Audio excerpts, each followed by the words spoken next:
Oseas en el capítulo 4 y el versículo 6, Oseas 4, 6. Es una palabra que Dios le dio al profeta Oseas, un profeta menor, para que profetizara al pueblo de Israel. Dice la palabra: mi pueblo fue destruido porque le faltó conocimiento. Por cuanto desechaste el conocimiento, yo te echaré del sacerdocio. Y porque olvidaste la ley de tu Dios, también yo me olvidaré de tus hijos. Es una palabra muy fuerte, es una palabra muy dura del profeta Oseas precisamente al pueblo de Israel. Y ya habíamos dicho que Israel había fallado en su compromiso con Dios, en ese pacto que habían establecido, que Dios había establecido con el pueblo de Israel, y el pueblo de Israel se había desviado hacia la idolatría, hacia la adoración de ídolos falsos, de dioses falsos, paganos, y por eso Dios envía por medio del profeta Oseas esta palabra al pueblo de Israel. Y aquí lo importante es notar la diferencia que hay. Esta palabra de Oseas va dirigida al pueblo de Israel, al reino del norte, no va dirigida a Judá, pero lo que menciona tiene una relación precisamente con el reino de Judá. Dice: mi pueblo fue destruido porque le faltó conocimiento. Le faltó conocimiento no porque no hubiera conocimiento, el conocimiento ya estaba. Lo que pasa es que el pueblo de Israel desechó ese conocimiento, le faltó ese conocimiento, no se interesó en el conocimiento de Dios, en seguir respetando lo que Dios había establecido por medio de las ordenanzas que le había dado al pueblo de Israel. Dice: le faltó conocimiento. Y luego enseguida dice: por cuanto desechaste el conocimiento. ¿Esto qué es?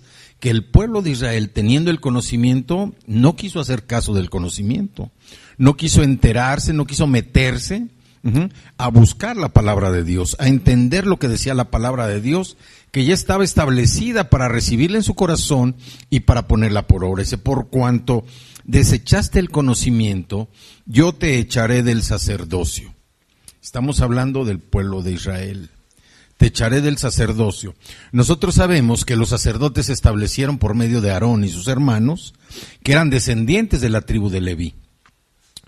La tribu de Leví era la que iba a establecer para siempre el sacerdocio para el pueblo de Israel.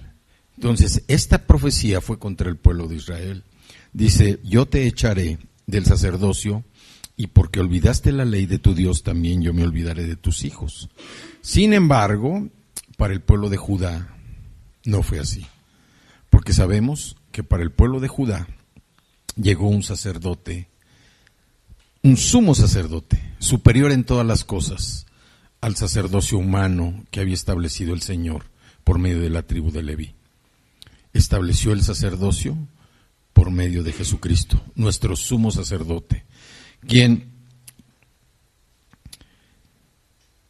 como ya lo sabemos, es un sacerdocio eterno, un sacerdocio eterno.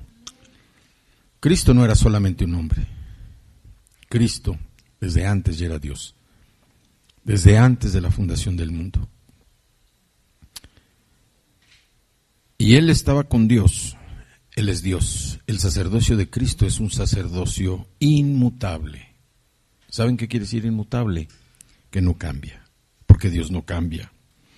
También es un sacerdocio eterno, que es un sacerdocio para siempre. Pero también es un sacerdocio intransferible.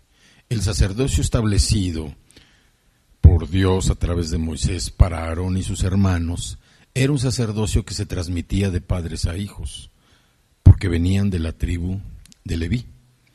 Y este sacerdocio, al morir el sacerdote, transmitía ese derecho del sacerdocio a sus hijos.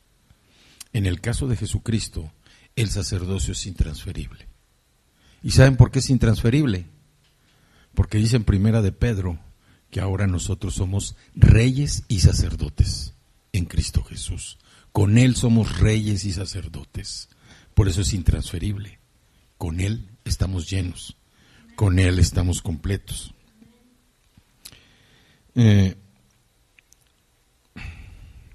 Entonces, como dice la Escritura, con Cristo nosotros tenemos un sacerdocio eterno, inmutable, no transferible, sino que ahora, como nacidos de nuevo y creyentes en Cristo, formamos parte de ese sacerdocio en el que Cristo nos ha asociado, porque ahora somos reyes y sacerdotes.